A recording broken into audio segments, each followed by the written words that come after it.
49 అంటే సంతానం, 49 అంటే సంతోషం. 50% ఆఫ్ ఆన్ IVF. రమగారు, ఉగాది శుభాకాంక్షలండి. మీకు కూడా ఉగాది శుభాకాంక్షలు చేయ.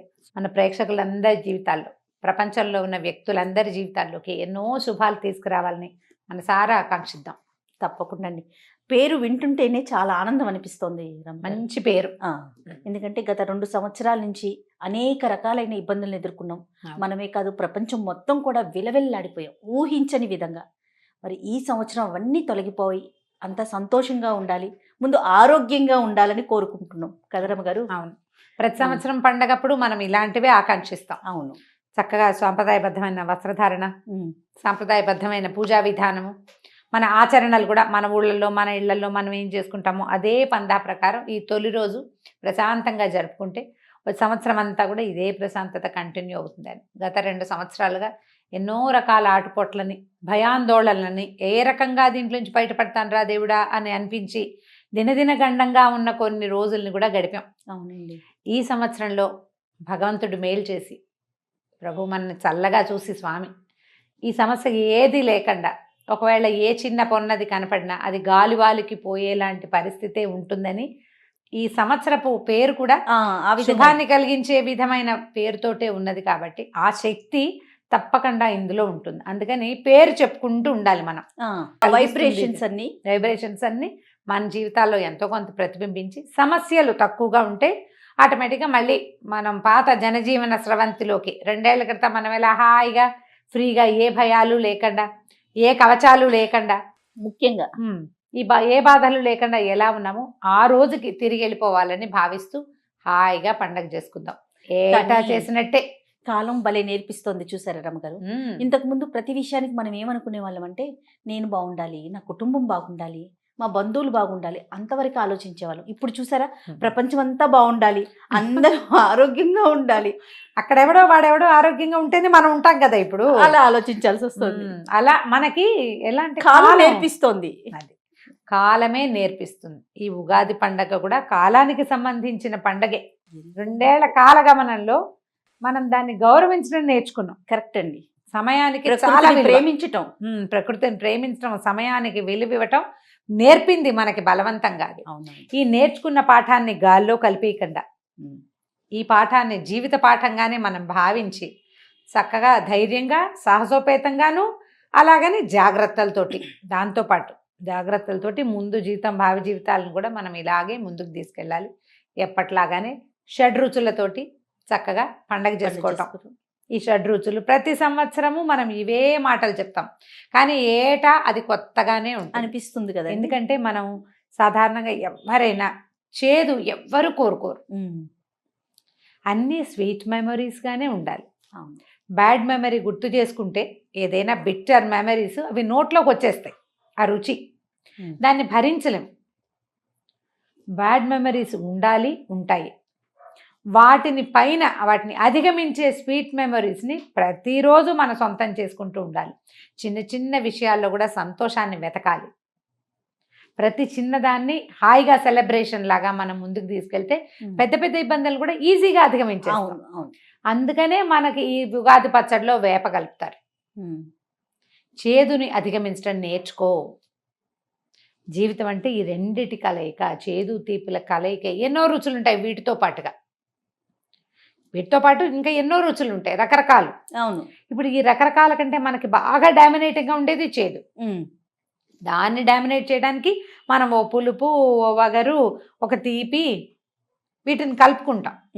జీవితంలో కూడా అంతే. ఏవైనా బ్యాడ్ మెమరీస్, ఇబ్బంది పెట్టే వాటి ఉంటే మిగిలిన తీపి జ్ఞాపకాలు, మిగిలిన విషయాల జ్ఞాపకాలు అన్నిటితో కలిపి దీన్ని మర్చిపోండి. ఈ సీజన్లో ఇవి తినాలి, అనారోగ్యాలు వస్తాయి కాబట్టి అని ఇదొక విధానం. ఇప్పుడు ఈ 2 కూడా మన జీవితానికి అవసరం. చూడు, చాలా శారీరక మానసిక ఆరోగ్యాలు ఎంత అవసరమో. ఒకటి శరీరం ఆరోగ్యంగా ఉండాలి, రెండోది మనసు ఆరోగ్యంగా ఉండాలి. ఈ 2 ముందు ఆలోచనేమో మనసుకి, రెండో ఆలోచన ఆరోగ్యానికి. శారీరకమైన ఆరోగ్యం ఉంటేనే ఇప్పుడు ఇంకా ఏదైనా రేపొద్దున కొత్తది రాబోయినా ఇక రాకపోవచ్చు. అవును, కొంత పలచబడచ్చు. వాటిని మనం బీట్అవుట్ చేయగలుగుతాం. మనకి పురాతన కాలం నుంచి వస్తున్నటువంటి ఈ సాంప్రదాయాలు, ఈ పద్ధతులే భారతీయుల్ని చాలా మటుకు రక్షించాయని మొత్తం ప్రపంచ దేశాల్లో ఉన్న చాలామంది సైంటిస్టులు చెప్పారు. భారతీయులకు ఉన్నటువంటి ఆహార విహారాదులు, అలవాట్లు, అన్నిటికీ ఎక్స్పోజ్ అయ్యే విధానాలు, ఎండ గాలి వానలకి ఎక్స్పోజ్ అవటాలు, అవును, ఇవన్నీ మనల్ని కాపాడాయి. మన ఫుడ్లో రెగ్యులర్ దైనందిన జీవితంలో మనం తినే ఉప్పు పులుపు కారం లాంటి మసాలాలు, అంటే అందులో వేసే ధనియాలు జీలకర్ర లాంటి ఔషధ గుణాలు కలిగినటువంటి దినుసులు, అవన్నీ మనని కాపాడాయి. ప్రతిదీ రమగారు మన ఆచార వ్యవహారాలు, మన సాంప్రదాయాలు, మన నడత అంటారు చూసారా, బహుశా అవన్నీ కాపాడినాయేమో. అవన్నీ కాపాడాయి. అవే మనకి ఎందుకంటే ప్రపంచ దేశాలన్నీ విలవిల్లాడిపోయినాయి. అవును, ప్రతి దశలోనూ. అవును, మనకి నష్టం జరిగింది, కానీ వాళ్ళతో కంపేర్ చేసుకుంటే మనం చాలా బెటర్గా ఉన్నాం. చాలా తక్కువ మన జనాభాకి. అవును కదండి, చాలా బెటర్గా ఉన్నాం. అందులో మన ఆహార పదార్థాలు, మన అలవాట్లలో ఈ ఉగాది పండగ పద్ధతి మరీ పెద్దది. ఇప్పుడు మనం చేసేటువంటి ఈ నెలల్లో మనం తీసుకునేటువంటి ఆహారము, ఇప్పుడు మనం సంప్రదాయబద్ధంగా స్వీకరించే ఉగాది ప్రసాదము, ఇవన్నీ కూడా మనకి ప్లస్. కాబట్టి ఈ మన విషయాన్ని మనసులో పెట్టుకుని ఉగాది పచ్చడి ఇంటింటా చేసుకోవాలి. అలవాటు ఉంది లేదు కాదు, ఆరోగ్యప్రదాయని కాబట్టి. మా ఇంట్లో అలవాటు లేదనకండి, పక్కింట్లో అలవాటు ఉంటే వాళ్ళ ఇంట్లోంచి తెచ్చుకోండి ఒక కప్పు, మొమాట పడకుండా. అవునవును, వాళ్ళ పక్క వాళ్ళకి అలవాటు అయితే మనమే ఇచ్చేద్దాం ఓ కప్పు, అంతే. అట్లా ఆలోచించాలి. వేప పూతని తప్పకుండా తీసుకోండి, వాకిళ్లలో వేపాకుల్ని కట్టండి. ఈ కాలంలో ఇప్పుడు వసంతకాలం కదా, వసంతకాలం అనగానే చెట్లు చిగురిస్తాయి, మామిడి పూత వేప పూత ఆల్రెడీ వచ్చేస్తాయి పుష్కలంగా. ఆ వేప గాలిని ఆస్వాదించటం, వేపగాలిని ఆఘ్రాణించడం, అది చాలా మంచిది. ఇప్పుడు మామూలుగానే మనకు కొంచెం ఎండాకాలం వచ్చేసరికి వేపపూత కాలంలోనే మనకి ఆట్లమలని, తర్వాత పొంగని, అలాంటి జబ్బులు, ట్రాపికల్ ఫీవర్స్ అంటారు, అదే ఆ జ్వరాలు, అమ్మతల్లులు, వాటన్నిటికీ కూడా ఈ వేప ఈ పదార్థాలే మందు. అసలు వేపకైతే ఆయుర్వేదంలో సుశ్రుతుని గ్రంథాలలో క్షయరోగాన్ని కూడా పోగొట్టే లక్షణం ఉందట. ఎన్నో వ్యాధుల్ని పోగొడుతుంది. బెల్లము వేప ఈ రెండు కలిపి తీసుకుంటే పొట్టలో పారసైట్స్ ఉంటాయి, అవి పోతాయి. వేప ప్రతి సంవత్సరము తప్పకుండా తినాలి. అందుకని మనకేం చేశారు, ఈ పండగ రోజున సాంప్రదాయంగా నేర్పించేశారు. అది ఈ సాంప్రదాయపు పద్ధతులని మాకు తెలీదు, మా ఇంట్లో లేదు లాంటి వాక్యాలని వదిలేసి, మనకు సోషల్ మీడియా అంతా కోడి మొదలైన రకరకాల పక్షులలాగా కూసేస్తోంది కాబట్టి చక్కగా వాటిని స్వీకరించండి, అలవర్చుకోండి, తెలుసుకోండి. ఈ సంవత్సరం తెలుసుకున్నది వచ్చే సంవత్సరానికి మర్చిపోవద్దు. దాన్ని వైద్యంగాను మన పాత విధానంగాను భావించద్దు, ఆరోగ్య విధానంగా భావించి తప్పకుండా వేప పూతతోటి పచ్చడి చేసుకుని అందరూ భక్తి శ్రద్ధలతోటి స్వీకరించండి. ఈ పూత, ఈ పదార్థమే మనకి భవిష్యత్తు అనారోగ్యాల నుంచి రక్షిస్తుందని భగవంతుని ప్రసాదంగా స్వీకరించండి. దాన్ని వదిలేయద్దు, మానేయద్దు. పిల్లలకి కూడా అలవాటు చేయండి. మంచి పద్ధతులు, మన పాతకాల పద్ధతులు. ఈ ఉగాది రోజునే మనకి ఎన్నెన్నో కథలు చెప్తారు. రాముల వారి జన్మదినానికి 10 రోజుల ముందు. తర్వాత విక్రమార్కుడు ఈ రోజునే ఆయన సామ్రాజ్య స్థాపన చేశాడని, శాలివాహనుడు సామ్రాజ్య స్థాపన చేశాడు. శాలివాహన శకం ఈ ఉగాది రోజునే మొదలైందంట. ధర్మరాజు సింహాసనాధీష్ఠుడు అయ్యాడు ఈ రోజునే అంటారు. ఎన్నో కథలు చెప్తారు. ప్రధానమైంది మనకి రాబోయే ఎండాకాలానికి నాంది. ఇప్పటిదాకా ఒక సుమారుగా ఉంది. అవునవును, మాఘ పాల్గొన్న మాసాల్లో ఒక మాదిరిగా ఉన్న ఎండ చైత్రం వచ్చేసరికల్లా రైమని బాగా ఎండెక్కిపోతుంది. ఎండని బీట్ చేయడానికి మనం ఏం చేస్తాము, బెల్లం పానకము, చెరుకు రసాలు తీసుకోవాలి. తర్వాత మజ్జిగ లాంటివి ఎక్కువ తీసుకోవాలి. వాటికి ప్రారంభం ఈ పండగ రోజు నుంచే చేస్తాం మనం. బెల్లము కలుపుతాం, చెరుకు ముక్కలు కూడా కలుపుతారు కొన్ని ప్రాంతాల్లో కదా. ఉప్పు పులుపు, తీపి చేదు, కారము వగరు, ఈ 6 రుచుల సమ్మేళనంగా చేసేటువంటి ఉగాది పచ్చడిని మన ఇంట్లో ఇంకా కొన్ని పద్ధతులు ఉంటాయి. మనం దానిమ్మ గింజలు వేస్తారు, అరటిపళ్ళు వేస్తారు, పుట్నాల పప్పు వేస్తారు, కొన్ని ఊళ్ళలో పళ్ళ ముక్కలు కూడా కలుపుతారు. మెయిన్ ఇంగ్రీడియంట్స్ మానేయకూడదు. ఉప్పు మొదటిది, కారానికేమో పచ్చిమిర్చి కానీ మిరియాలు కానీ, తీపికి బెల్లమే, పులుపుకి చింతపండే అందరూ వేసేది, వగరికి లేత మామిడికాయ, చేదుకి వేప. ఈ 6 తప్పవు కదా. వీటితో పాటు మీరు ఇంకా ఏ పదార్థాలు మీ అలవాటు ప్రకారం ఊళ్ళల్లో, మన ఇళ్లల్లో, మనకి నచ్చిన రుచుల్లో ఏది కలుపుకున్నా వీటిని స్కిప్ చేయకుండా కొత్త చింతపండు, కొత్త బెల్లము తెచ్చుకొని వీటితోటి పచ్చడి చేసుకుని స్వీకరించాలి. భగవంతుడికి నివేదన చేయటం మనం కూడా తీసుకోవటం పొద్దునుంచి సాయంత్రం దాకా అప్పుడప్పుడు సూప్ లాగా తీసుకున్నా కూడా మంచిదే.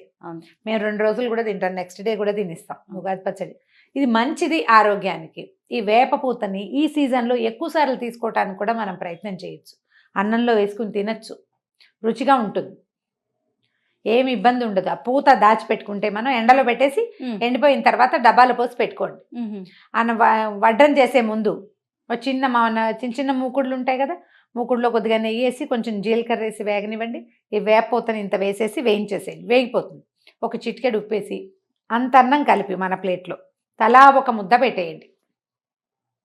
ఒక ముద్ద మింగించాలి, సరిగా చెప్పాలంటే. అలవాటైందా ఆ చేదు హాయిగా తినేస్తారు. అవును అవును. వేపూత ఉంటుంది, పచ్చి వేపూతను మనం తినక్కర్లేదు. ఇలా ఎండినా కూడా దాంట్లో గుణం పోదు, ఆరోగ్య గుణం పోదు. సంవత్సరంలో కొన్నిసార్లు తినచ్చు, చైత్రంలో ఎక్కువ సార్లు తింటే మంచిది. తర్వాత రాబోయే సీజన్స్లో రాగలిగిన ఇబ్బందులకి ఇది కొంచెం మందు కింద పనిచేస్తుంది, ప్రివెంటివ్గా పనిచేస్తుంది. వేపని ఆహారంలో భాగం చేసుకోండి. ఎక్కడైనా వేప చెట్లు కొట్టేసే కార్యక్రమం ఉంటే వాటికి అడ్డం పడండి, వేప చెట్లను బతకనివ్వండి. అవి మనకి బాగా అవసరం. అవును, అంటే ఇళ్ల పక్కనే ఉంటే ఏం చేయలేకపోతాం, వాటిని ఉంచుకోలేము, ఇళ్ళు పాడైపోతాయి. కాబట్టి వాకిళ్లలోనో కొంచెం రోడ్ల వైపుకో వేప గాలి పీల్చే అవకాశం ఉంటే తప్పకుండా తీసుకోండి. దాంతోపాటుగా ఏటా చేస్తున్నట్టుగానే ఇది మన సాధారణంగా ఈ పండక్కి కొంచెం పంచపల్లవాలంటే మా రావి, మా మేడి, మామిడి, జువ్వి ఈ ఆకులను తెచ్చి నీళ్ళల్లో వేసుకుని ఔషధ జలాలు అంటాం. అన్ని మంచి మంచి ఆకులు నీళ్ళల్లో వేసుకోవడం, వేడి నీళ్ళల్లో వేస్తే కొంత రసం పీల్చుకుంటాయి కదా, ఆ నీటితోటి అభ్యంగన స్నానం, తలస్నానం చేయటం, కొత్త బట్టలు ధరించటం, ప్రకృతి అంతా శోభాయమానంగా మారుతుంది. మనం కూడా ఉగాది సంక్రాంతి పండుగ కొత్త బట్టలు కొనుక్కుంటాం. అవును, ఉగాది పండుగ కూడా కొత్త బట్టలు ధరించవలసిన రోజు. తిదివార నక్షత్రాలు చూసుకోక్కర్లేదు, మనకు సూట్ అవుతుందా లేదా లేదు. పండుగ ఈ రోజున ధరించవచ్చు. చక్కగా కొత్త బట్టలు, కొత్త వస్తువులు ఏమైనా కొనుక్కుంటే వాటిని ఓపెన్ చేసుకోవచ్చు, కొత్త బంగారం కొనుక్కుంటే ధరించవచ్చు. పెద్దవాళ్ళకి నమస్కారం చేసుకోవటం, తర్వాత దేవుడి దగ్గర దీపారాధన, పూజా విధానం చేసుకోవటం, ఉగాది పచ్చడి తీసుకుని స్వీకరించడం. ఉగాది పచ్చడితో పాటు చక్కగా రకరకాల నవకాయ పిండి వంటలు వండుకుని, సాధారణంగా ఉగాది రోజున ఏంటంటే ఈ అమ్మవారి నైవేద్యాలని పెడతారు. అవును, పెద్దమ్మవారికి నైవేద్యం అని పెడతారు. పెద్దమ్మవారి నైవేద్యాలు అలవాటు, ఉపారాలు ఎత్తటం అనేది ఒక పద్ధతి ఉంటుంది కొన్ని ప్రాంతాల్లో. ఉపారాలు, తర్వాత ఏమో అమ్మవారి నైవేద్యాలు అంటారు మా అత్తవారింట్లో. అట్లా మనకి ఏది అలవాటు ఉంటే అలా అమ్మవారికి నైవేద్యాలు పెట్టుకోవటం, చక్కగా హాయిగా మన వాళ్ళతో ఇంట్లో హాయిమని తినడం. ఈ రోజున గొడవలు, పోట్లాటలు, యుద్ధాలు, నువ్వంటే నువ్వనుకోటాలు చేయకుండా సంవత్సరపు తొలి దినం ప్రశాంతంగా, ప్రేమగా, ఆపేక్షగా, ప్రకృతి పట్ల ప్రేమగా, మనుషుల పట్ల ప్రేమగా, జీవితం పట్ల ఆప్యాయతతోటి హాయిగా పండగ చేసుకోండి. పొద్దునుంచి సాయంకాలం దాకా ఏదో ఒక టీవీ ప్రోగ్రాంలో మనకి పంచాంగ శ్రవణం వినపడుతూ ఉంటుంది. పల్లెటూళ్ళలో దేవాలయాల దగ్గర అక్కడ పంచాంగ శ్రవణం చేసే అవకాశం ఉంటే ఇలా తప్పకుండా చక్కగా ఆ అవకాశం తీసుకోండి. లేకపోతే టీవీలో అయినా మనకి అది భగవంతుడు ఇచ్చిన వరాలు ఏంటంటే సోషల్ మీడియా. కొన్ని విషయాల్లో, ఈ విషయంలో కూడా మనకు సోషల్ మీడియా వరమే. చక్కగా పంచాంగ శ్రవణం చేసి మన సంవత్సర ఫలితాలు ఎలా ఉన్నాయి, ఈ సంవత్సరం దేశంలో పరిస్థితులు ఏమిటి, మన జాతక ఫలితాలు ఏమిటో తెలుసుకుని ఒకళ్ళతో ఒకళ్ళు పంచుకుని స్నేహంగా, ఆపేక్షగా ఉండండి. ఈ తొలి రోజుని సంతోషంగా గడపండి. ఇదే సంతోషం సంవత్సరం అంతా మనందరి జీవితాల్లోనూ, ప్రపంచంలో ఉన్న అందరు మనుషుల్లో జీవితాల్లోనూ ఇలాంటి సంతోషమే నిండాలని భగవంతుడిని ప్రార్థిస్తూ పండుగని హాయిగా జరుపుకోండి. మరొక్కసారి ఉగాది శుభాకాంక్షలు. Thank you Jaya.